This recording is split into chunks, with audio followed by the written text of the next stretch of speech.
먼저 예방접종 현황에 대해서 말씀드리겠습니다. 8월 2일 0시 기준으로 코로나19 예방접종을 1회 이상 받으신 분은 1,947만여 명으로 전 국민의 37.9%가 1차 접종을 받으셨습니다. 이 중에 접종 완료자는 714만여 명으로 전 국민의 13.9%입니다. 연령대별 접종률을 보면 60대가 86.9%, 70대가 89.5%, 그리고 80대가 30.5%가 1차 접종을 완료하셨고 80세 이상 어르신은 77.1%가 접종을 완료하신 상황입니다. 지난주부터 접종이 시작된 50대는 현재 31.3%가 1차 접종을 완료하였고 이번 주, 다음 주까지 예방접종이 진행될 예정입니다. 8월 9일부터 시작되는 8월 두 번째 주의 예방접종은 55세에서 59세 예방접종 또한 첫 번째 주와 동일하게 지역 구분 없이 화이자 백신으로 시행하도록 하겠습니다. 다만 모더나 백신만을 접종하는 위탁의료기관의 경우에는 모더나 백신을 공급하여 모더나 백신으로 접종을 진행할 예정입니다. 8월 둘째 주에 예방접종 일정이 예정되어 계시는 분들께는 예방접종 일 전에 백신 종류를 문자로 개별 안내 드리도록 하겠습니다. 다음은 고령층 미접종자에 대한 접종 안내를 말씀드리겠습니다. 지난 7월 30일 날 발표된 시행 계획에 따라서 코로나19 감염 시에 중증 그리고 사망의 위험이 높은 요양병원 시설 등의 신규 입원, 입소자 또한 65세 이상 고령층 미접종자를 대상으로 예방접종을 지속적으로 시행합니다. 먼저 요양병원, 요양시설 등의 입원, 입소하신 분들이나 종사자 중에 신규자와 또 그간에 미접종하셨던 분들에 대해서는 아스트라제네카 백신으로 접종을 시작하도록 하겠습니다. 지난 7월 27일부터 접종을 시행하고 있고 8월 말까지 접종을 진행할 예정입니다. 60세에서 74세 연령층 중 미접종자에 대해서도 상반기와 동일하게 아스트라제네카 백신으로 접종을 시행합니다. 오늘 저녁 8시부터 누리집과 콜센터를 통해 사전 예약이 가능하며 거주지에 상관없이 방문 가능하신 전국 보건소를 통해 8월 5일부터 아스트라제네카 백신으로 접종을 시행하도록 하겠습니다. 75세 이상 연령층의 경우에는 별도의 기간 없이 예방접종센터에서 개별 예약 후에 화이자 백신으로 접종을 지속하고 있습니다. 또한 60세 이상 연령층에서도 다른 연령층과 동일하게 SNS 당일 예약이나 예비 명단을 통해 위탁 의료기관에서 mRNA 백신 접종도 가능하십니다. 다음은 백신 도입 현황에 대해서 설명을 드리겠습니다. 8월 3일 개별 계약된 아스트라제네카 백신 118만 회분이 공급될 예정이며 이를 시작으로 8월에는 총 2,860만 회분의 백신이 공급될 예정입니다. 백신별로는 코박스 아스트라제네카 백신 83만 5천 회분, 그리고 개별 계약된 아스트라제네카 및 화이자 백신 1,730만 회분, 모더나 백신 1,046만 회분이 공급될 예정입니다. 백신별 세부 공급 일정이 확정되고 제약사와 협의되는 대로 공개하고 안내드리도록 하겠습니다. 다음은 이상반응 피해조사 주간 보고 상황을 말씀을 드리겠습니다.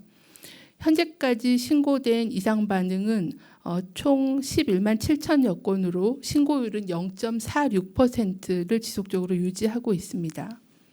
신고 사례 중에 95%는 대부분 근육통, 두통 등과 같은 일반 이상 반응이었고 중대한 이상 반응은 4.9%였습니다.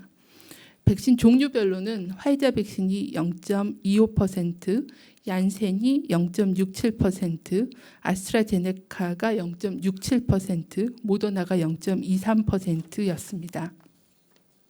다음은 예방접종 피해조사반의 사례 판정 현황에 대해서 말씀을 드리겠습니다.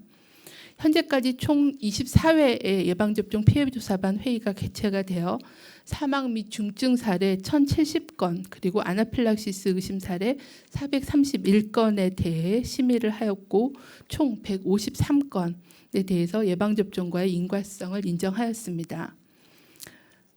백신 종류별로는 아스트라제네카 백신이 인정 사례가 5건이었습니다. 사망은 혈소판 감소성 혈전증 1명이었고 중증으로는 혈소판 감소성 혈전증 2명과 뇌동맥 혈전증 1명 그리고 발열 후에 경련으로 인한 혈압저하 1명 총 5명의 사망 및 중증 사례가 인과성이 인정이 되었습니다. 화이자 백신은 2건이 인정이 돼서 심근염 사망 사례 1건과 심낭염 중증 사례 1건이 인과성이 인정이 되었습니다. 지난 7월 30일에 제24차 피해조사반 회의가 열렸고 여기에서도 신규 사망 및 중증 사례 91건과 아나필락시스 의심 사례 33건이 평가가 되었습니다. 평가 결과 아나필락시스 의심 사례는 신규로 12건이 백신과의 인과성이 인정되었고 인과성 인정이 어렵다고 평가된 사례 중에 모세혈관 누출 증후군으로 추정되는 사망 1건 그리고 혈소판 감소증으로 추정된 중증 2건, 그리고 길랑발의 증후군으로 추정되는 중증 1건, 총 4건이 예방접종과의 인과성의 근거가 불명확한 경우로 분류가 돼서 현재까지 총 14명이 인과성 근거가 불명확한 사례로 분류가 되어 진료비 지원 대상이 되었습니다. 현재 예방접종이 진행되고 있습니다. 안전한 예방접종을 위해서는 코로나19 백신 접종 후에 드물게 발생할 수 있는 중증 이상 반응에 대한 주의가 필요합니다. 모든 백신에서 발생할 수 있는 아나필락시스 예방을 위해서는 접종 후에 15분 내지 30분간 접종 기간에 머물면서 이상 반응이 생기는지에 대한 관찰을 하는 게 필요하고 귀가 후에도 3시간 이상은 주의 깊게 관찰하는 것이 중요합니다. 최근에 접종이 진행되고 있는 화이자 그리고 모더나 백신의 중대한 이상 반응은 심근염 그리고 심낭염의 이상 반응에 대한 주의가 필요합니다. 접종 후에 최소한 3일간은 특별한 관심을 가지고 건강 상태를 관찰하고 접종 후 일주일간은 격렬한 신체 활동을 피하는 것이 필요합니다.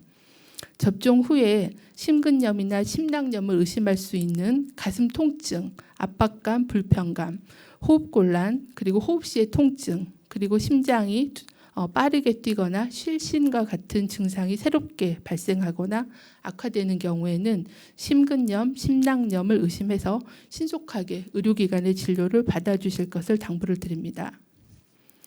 아스트라제네카나 얀센 백신의 경우에는 혈소판 감소성 혈전증 그리고 길랑발의 증후군에 대한 주의가 필요합니다. 혈소판 감소성 혈전증은 접종 후 4일에서 4주 사이에 주로 발생하기 때문에 이틀 이상 지속되는 두통 그리고 구토를 동반하거나 시야 흐려짐 등과 같은 증상이 있는 경우 그리고 호흡곤란, 흉통 그리고 복부 통증이나 팔다리 붓기 등과 같은 이상 반응이 생길 때는 진료를 받아주실 것을 요청을 드립니다. 다음은 코로나19 주간 발생 동향에 대해서 말씀을 드리겠습니다. 지난 한 주간에는 코로나19 발생 신규 환자가 하루 평균 1,506명으로 그 전주에 비해서 2.8%가 증가하여 유행이 지속되고 있는 상황입니다. 주간 감염 재생산 지수는 전국이 1.04로 전주의 1.09보다는 감소하였지만 여전히 이를 초과한 상황입니다. 수도권의 경우에는 4단계의 사회적 거리두기 상향 조정과 방역 강화 대책의 이행으로 직전 일주보다는 감소한 상황으로 증가 추세는 둔화된 상황입니다. 비수도권은 직전 일주에 하루 평균 498.7명으로 전주에 비해서 증가하였고 부산, 경남, 대전 등에서 환자가 다수 발생하였습니다. 제가 비수도권 수치를 잘못 말씀드렸습니다. 비수도권 수치는 지난 한 주간 546.1명으로 전주에 비해서 증가한 수치입니다. 해외 유입 사례는 하루 평균 63명으로 전주에 비해서는 감소하였습니다. 현재까지 위중증 환자의 규모는 주간 단위에 280명 정도이며 사망자는 27명으로 환자 수가 증가함에 따라 위중증 사례가 증가하고 있는 양상입니다. 최근 4주간의 감염 경로는 지속적으로 가족, 지인, 직장 등의 소규모 확진자의 접촉으로 인한 비중이 계속 증가하고 있고 비수도권에서는 주로 지역 집단 발생에서의 발생이 보고되고 있는 상황입니다. 연령별로는 20대에서 50대에서 여전히 높은 발생률을 보여주고 있고 특히 10대 연령층에서는 4주 연속 발생률이 증가하였고 60대 이상에서도 소폭 증가한 양상입니다. 중앙방역대책본부는 지난 5월과 6월에 발생한 위중증 환자와 사망자에 대해 백신 접종에 따른 분석을 시행하였습니다. 지난 5월에서 6월의 확진자 중에 확진 후 28일간 관찰 기간이 경과한 34,945명에 대해서 접종력을 확인한 결과 미접종자는 96.7%였으며 1차 접종 완료자는 3%, 그리고 2차 접종을 완료하신 사람은 99명으로 0.3%였습니다. 위중증 및 사망자 중에 93.5%는 백신 접종을 받지 않으신 미접종자였습니다. 연령별로는 60세 미만에서는 99.2%가 미접종자였고 60세 이상에서는 90.6%가 백신 미접종자였습니다. 코로나19에 감염이 되더라도 예방접종은 위중증과 사망을 예방할 수 있기 때문에 국민들께서는 예방접종에 적극 참여해 주실 것을 요청을 드립니다. 거리두기 강화와 국민들 참여로 4차 유행 증가세가 완만해졌으나 유행이 지속되고 있습니다. 또한 고위험군 예방접종 이후에 치명률 감소세는 지속적으로 유지하고 있지만 국내 감염 규모가 커지면서 위중증 환자 수도 다시 증가하고 있습니다. 전염력이 높고 전파 속도가 빠른 델타 변이 바이러스 유행을 차단하기 위해서는 신속한 예방접종과 방역 조치를 병행하는 것이 필요합니다. 8월 초 이번 주도 본격적인 여름 휴가 기간입니다. 여름 휴가를 안전한 휴식으로 보낼 수 있도록 동거 가족 단위로 소규모로 한적한 곳에서 안전하게 여름 휴가를 보내주시기를 요청을 드립니다. 마스크는 항상 착용하고 동거 가족이 아닌 사람과의 접촉은 최대한 줄이고 감기 몸살과 같은 의심 증상이 생기면 신속하게 검사를 받아주실 것을 당부를 드립니다. 코로나19로부터 가장 안전하게 예방할 수 있는 방법은 백신 접종입니다. 8월은 60세에서 74세 연령층의 2차 접종이 예정되어 있습니다. 접종을 완료해야 델타 변이에 대한 대응을 할 수 있으므로 예약된 일정에 맞춰 2차 접종을 반드시 받아주실 것을 요청을 드립니다. 또한 60세 이상 고위험 연령층은 아직 접종을 받으시지 않으신 분들은 1차 접종을 언제든지 받으실 수 있으므로 여러 이유로 아직 접종받지 않으신 분들께서는 접종을 받아주시기를 요청을 드립니다. 정부도 9월까지 전 국민의 70% 이상이 1차 접종을 받으실 수 있도록 백신 수급 관리와 안전한 예방접종에 최선을 다하겠습니다.